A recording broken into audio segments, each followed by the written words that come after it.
Senator Jeff Merkley didn't hold back. In a tense exchange, he demanded straight answers from Secretary Howard Lutnick about why CHIPS Act funding is being withheld, even from American companies that met their contracts. Billions are at stake, jobs are on the line, and America's chip-making revival hanging by a thread. Merkley presses for clarity as the Biden-Trump transition leaves critical tech policy in limbo. Is this strategic bargaining or sabotage in disguise?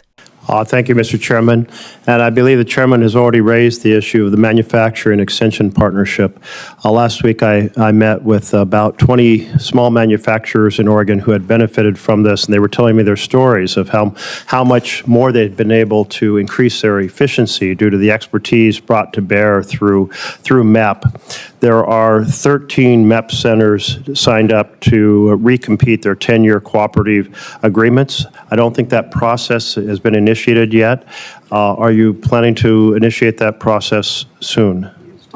Well, I have to sort of sort it out with, I have the Office of the Inspector General has been really, had a very, very negative report. So we need to clean it up and we need to modernize it. So that's what we're working on. And then we're going to go forward, try to figure out what to do next. Can you meet with those of us bipartisan fashion that have seen the powerful impacts on supporting American manufacturing by small businesses through MEP to maybe go over the Inspector General's comments and think about how if we need to reform the system, we can reform it, but then we can get this renewal, this contract. Well, that sounds like a great idea. I'd be glad to do that. That'd be terrific. Great. Thank you. I wanted to turn to the CHIPS world. To implement the CHIPS Act, Commerce signed contracts with American chip makers, but you have noted publicly that you are not planning right now to distribute the CHIPS award dollars even to folks who have satisfied the contract conditions. So just to be clear, yes or no, are you currently withholding the funding to chip makers who already had these contracts? I think the benefit of the bargain, there are numerous contracts that can be made better. For example, the TSMC contract had a $6 billion award for $65 billion of building, and then we were able to modify the award for the same $6 billion of funding, but $165 billion of building. I think commitments of 4% or less are more appropriate than a 10% funding just seemed overly generous, and we've been able to renegotiate them. So if the question is, are we renegotiating? Absolutely, for the benefit of the American taxpayer, for sure. Well, I'll just note that I'm concerned. I'm concerned because the whole goal was to reinvigorate American chip manufacturing.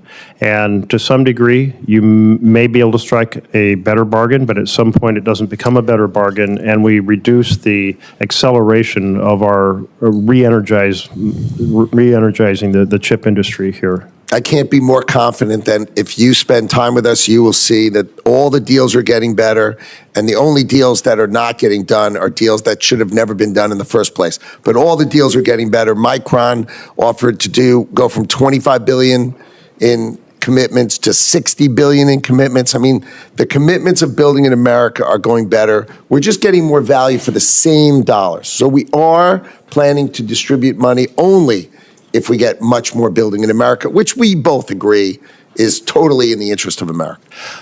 Well, I hear your point.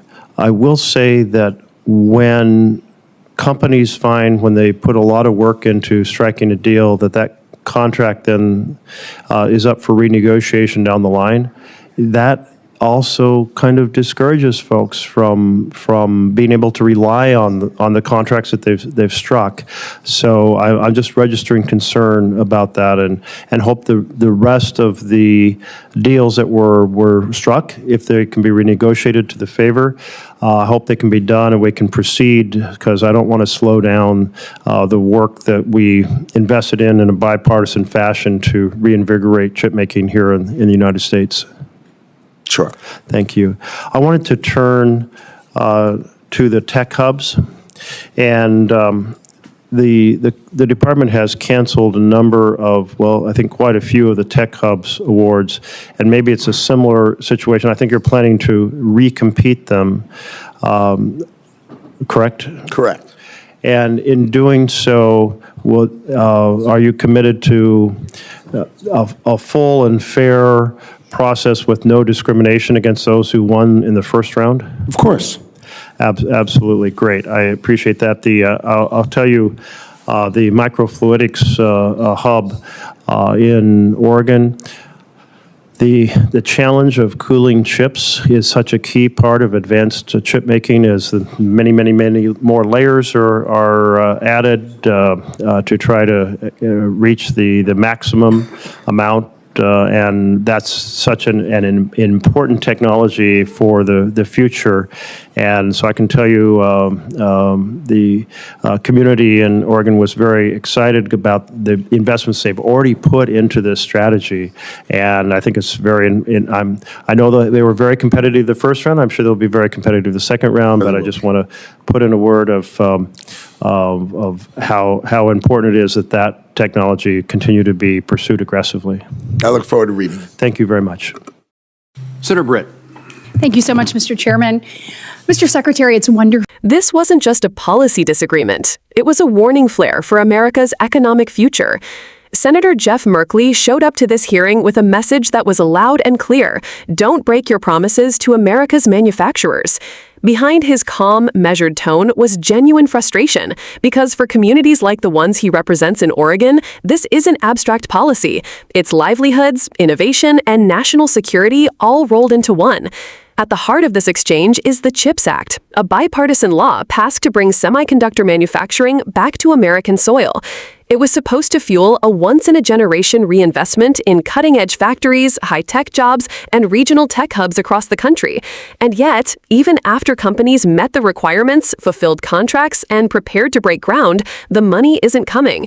Secretary Howard Lutnick says it's about getting more bang for the taxpayer buck. That sounds reasonable. Who doesn't want smarter deals? But what happens when contracts start getting rewritten after the fact? What happens when American firms can't trust the government to keep its word? Merkley warns that the consequences could ripple far beyond one funding delay. They could erode trust in future public-private partnerships, discourage risk-taking, and cripple the very momentum the CHIPS Act was meant to unleash. And it's not just about the money. It's about the message we're sending to engineers, entrepreneurs, and entire communities betting their futures on American-made tech. When Lutnick admits that tech hubs, like Oregon's own microfluidics initiative, were canceled and may have to recompete, it raises real fears that political mismanagement is stalling progress right when we need to accelerate. Merkley wasn't just asking for a timeline. He was fighting for stability, accountability, and follow-through in a policy space where timing is everything. If we delay too long, if we fumble the rollout, countries like China and Taiwan won't wait for us to get our act together. They'll lead, and we'll be left catching up. So the real question is, will America finish what it started, or will this historic opportunity to reclaim tech leadership be lost in bureaucracy and broken promises? If you believe the U.S. must honor its commitments, invest in innovation, and stop dragging its feet, hit that like button, subscribe for more accountability coverage, and drop a comment. Do you trust the government to deliver on tech investments? Your voice matters. Let's hold our leaders accountable, together.